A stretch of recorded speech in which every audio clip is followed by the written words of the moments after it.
بسم اللہ الرحمن الرحیم۔ شروع کرتے ہیں آپ کے پیارے پیارے سوالوں کے جوابات کا سلسلہ۔ پہلا سوال ہے بھائی محمد شاہد جمال انصاری کا، سوال کر رہے ہیں السلام علیکم مفتی صاحب۔ وعلیکم السلام ورحمۃ اللہ وبرکاتہ۔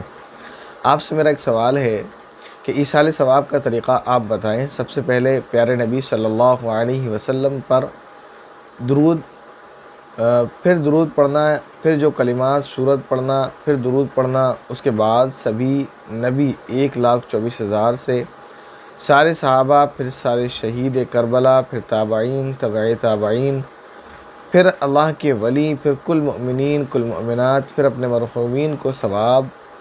اب یہ سبھی پر کیسے ایصال ثواب کریں، طریقہ بتائیں، یا یہ طریقہ صحیح ہے یہ بتائیں۔ دہلی سے محمد شاہد جمال انصاری۔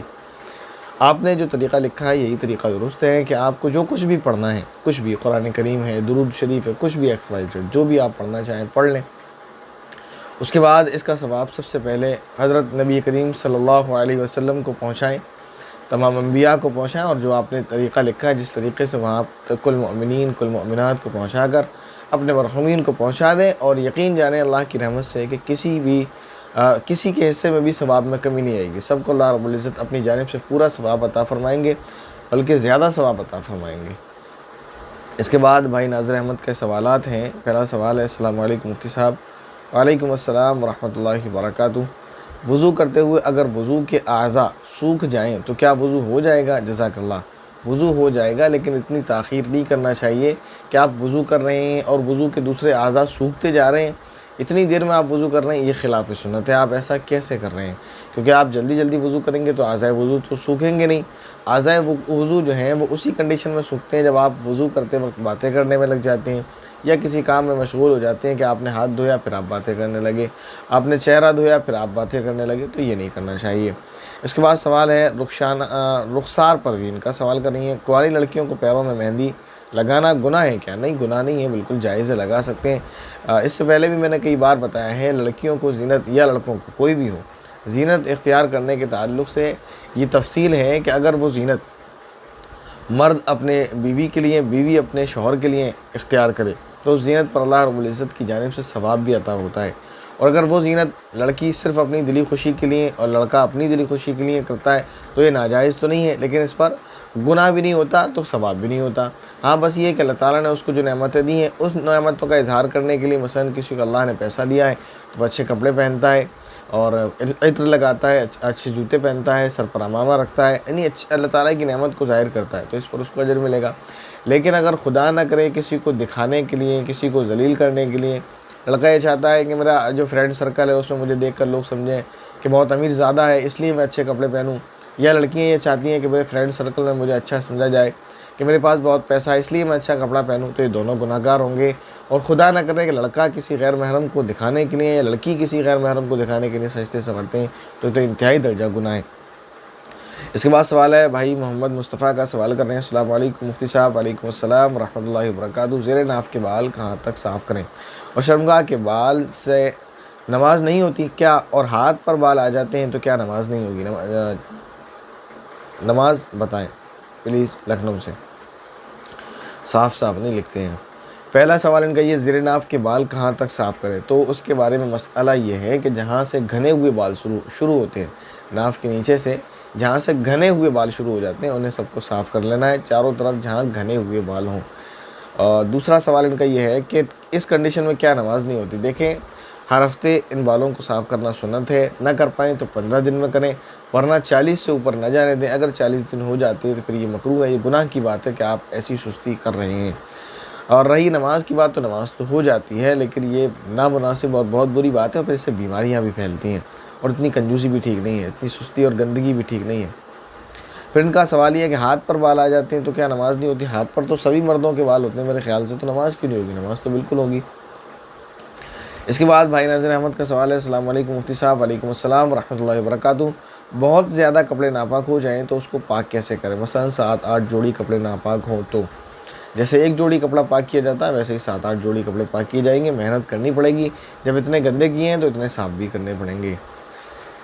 اس کے بعد سوال ہے محمد مصطفیٰ کا، السلام علیکم مفتی صاحب۔ وعلیکم السلام ورحمۃ اللہ وبرکاتہ۔ میرا سوال یہ ہے کہ بغل کے بال نوچنا صحیح ہے؟ اگر نوچیں گے تو انفیکشن تو نہیں ہوگا؟ لکھنؤ سے. یہ ڈاکٹر صاحب بتائیں گے آپ کو انفیکشن ہوگا یا نہیں ہوگا. آپ نوچ کر دیکھ لیں, پھر آپ ہمیں بتا دیں انفیکشن ہوا یا نہیں ہوا.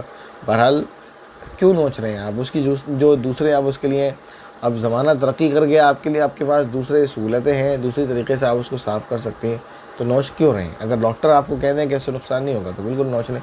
اور میرے خیال سے نقصان نہیں ہوگا. ویسے میں رائے نہیں دے رہا آپ کو, ڈاکٹر سے پوچھیں آپ.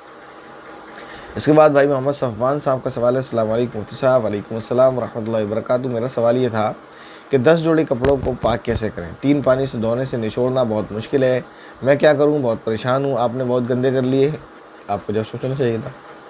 اگر 10 ہیں یا 20 ہیں, جتنے بھی ہیں, آپ کو پاک ایسے ہی کرنا ہے جیسے ایک کپڑا پاک ہوتا ہے. پانی کے نیچے اس کو لے جانا ہے, اوپر سے پانی چلانا ہے, ایک مرتبہ خوب کپڑے کو تر کرنا ہے, پھر پانی کو بند کر لینا ہے, پھر کپڑے کو اچھی طرح سے نچوڑ دینا ہے کہ اس کا پانی ٹپکنا بند ہو جائے. پھر یہی پروسیس دوبارہ کرنا ہے, پھر یہی پروسیس 3 بار کرنا ہے, تب جا کر کپڑا پاک ہوگا. اور یہی کپڑے اگر آپ کے 10 ہوں یا 100 ہوں, سب کے ساتھ ایسے ہی کرنا ہے, ورنہ پاک نہیں ہوں گے. شکر ادا کریں خدا کا کہ اللہ تعالیٰ نے آپ کو کپڑے پاک کرنے کا طریقہ بتایا, ورنہ شریعت اسرائیل میں یعنی یہودیوں کی شریعت میں, حضرت موسیٰ علیہ السلام کی شریعت میں تو کپڑے کو ختم ہی کر دیا جاتا. جو کپڑا ناپاک ہو گیا وہ پاک نہیں ہوتا تھا. اس کے بعد بھائی ناظر احمد سوال کر رہے ہیں. السلام علیکم مفتی صاحب. وعلیکم السلام ورحمۃ اللہ وبرکاتہ. اگر 1 درہم سے کم نجاست لگی ہو تو پاک کپڑوں کے ساتھ دھو سکتے ہیں؟ بالکل نہیں دھو سکتے. اس کے بعد بھائی شاہد جمال کا سوال ہے. السلام علیکم مفتی صاحب, آپ سے کہنا ہے. وعلیکم السلام ورحمۃ اللہ وبرکاتہ. کہیے, فرض کی نماز میں ثنا بھول گئے تو کیا نماز ہوگی؟ اور سنت میں بھول گئے تو بھی نماز ہوگی؟ بتائیں. دہلی سے محمد شاہد جمال انصاری. ثنا کا پڑھنا سنت ہے, یہ آپ کو الگ الگ کلپ میں بھی بتایا, فرائیڈے کمنٹ باکس میں بھی بتایا, KBJ کے ایپیسوڈ میں بھی بتایا. اور سنت کے بھول کر یا جان بوجھ کر چھوڑ دینے سے نماز ختم نہیں ہوتی. ہاں البتہ جان بوجھ کر چھوڑ دینا گناہ کی بات ہے, بھولے سے رہ جائے تو گناہ نہیں ہوتا. اس کے بعد ایک بہن کا سوال ہے. کیا مشروب محمد صلی اللہ علیہ وسلم کی پسندیدہ غذا تھی؟ میری علمی تحقیق کے مطابق تو نہیں تھا, مجھے کہیں نہیں ملا. اللہ کے نبی صلی اللہ علیہ وسلم کی پسندیدہ چیزوں میں جو چیزیں ملتی ہیں اس میں کدو سے مراد جس کو ہم کاشی پھل کہتے ہیں, سوری کاشی پھل نہیں, لوکی کہتے ہیں. کچھ علاقوں میں کدو کاشی پھل کو کہتے ہیں. لوکی ہے, کھجور ہے, روغن زیتون ہے, یہ چیزیں ہیں اللہ کے نبی صلی اللہ علیہ وسلم کی جو پسندیدہ ہے. اس کے بعد ان کا دوسرا سوال ہے. نماز میں قرات کے دوران سانس لینے میں دقت ہونے کی وجہ سے 3 تسبیح کے بقدر رک گئے تو کیا نماز فاسد ہو جائے گی؟ دیکھیں, مجبوری کی وجہ سے تو آپ 4 تسبیح کے بقدر بھی رکیں گے تو نماز فاسد نہیں ہوگی, کیونکہ مجبوری ہے. اور مجبوری پر اللہ تعالیٰ پکڑ نہیں فرماتے. جیسے کوئی شخص ہے اگر اس کا سطر کھل جائے تو نماز نہیں ہوتی, لیکن اگر کسی کے پاس کپڑا بالکل نہ ہو اور بالکل ننگا نماز پڑھے گا تو نماز تو اس کی بھی ہو جاتی ہے.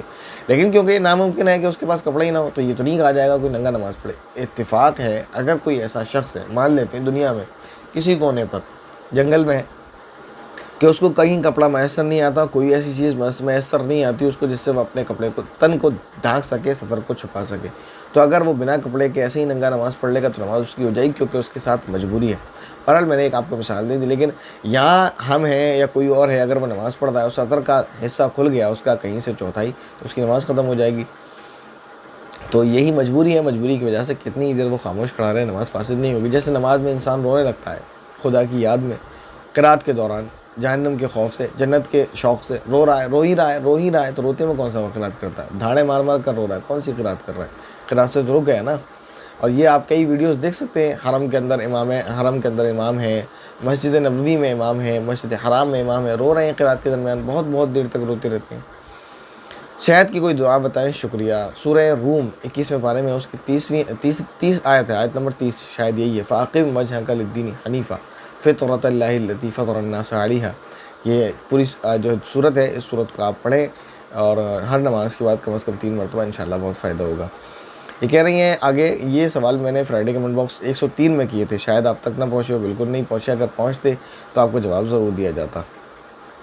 اس کے بعد بھائی شاہد جمال کا سوال ہے. السلام علیکم مفتی صاحب. وعلیکم السلام ورحمۃ اللہ وبرکاتہ. نعت علی پڑھنا کیسا ہے اور کیا ہے یہ بتائیں.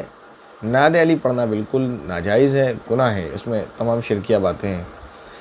اس کے بعد ان کا دوسرے کمنٹ میں سوال ہے. السلام علیکم مفتی صاحب, میرا سوال ہے, ماتھے پر کالا نشان ہو جاتا ہے, یہ کیا ہوتا ہے بتائیں, اور یہ نبی صلی اللہ علیہ وسلم کے بھی تھا یا نہیں, یہ صحابہ کے بھی تھا یا نہیں, پلیز بتائیں. ماتھے پر جو نشان ہو جاتا ہے عام طور پر لوگوں کی سجدے کی وجہ سے ہو جاتا ہے, لیکن یہ سب کے نہیں ہوتا ہے.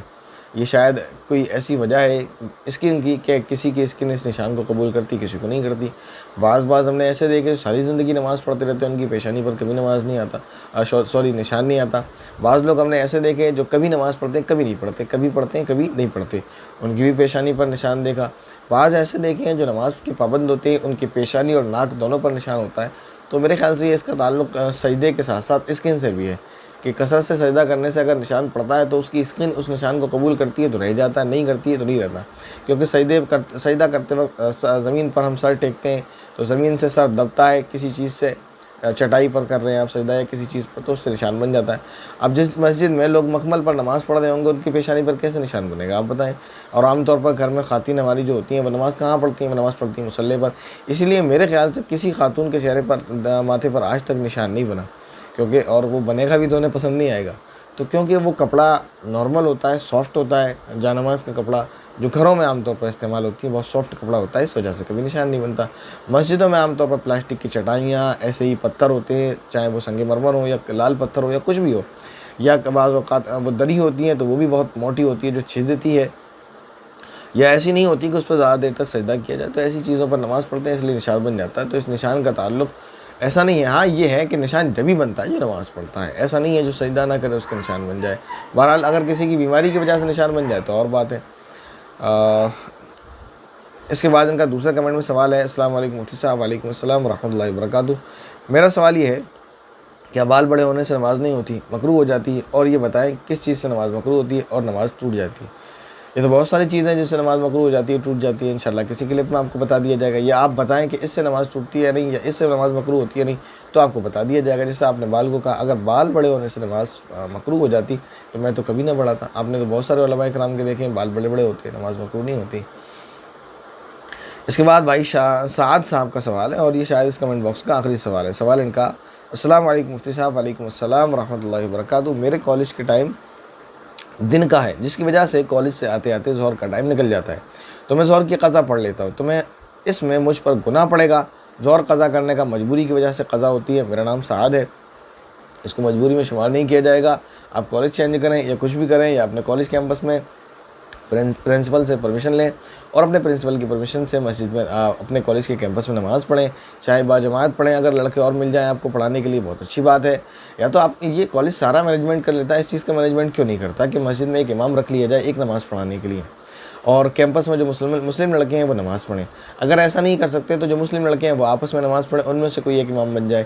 اگر ایسا بھی نہیں ہو سکتا تو آپ تنہا 10 منٹ کا بریک لے کر نماز پڑھیں، کالج کیمپس میں ہی، قضا نہ کریں، چاہے بنا جماعت کے پڑھیں۔ بہرحال یہ کہ اگر آپ جماعت سے بھی نہیں پڑھتے اور قضا بھی کرتے ہیں تو یہ گناہ کی بات ہے، اور یہ کوئی شرعی عذر نہیں ہے جس کو قبول کیا جائے۔ آگے جواب دہی اللہ تعالیٰ کے سامنے آپ کی ہوگی۔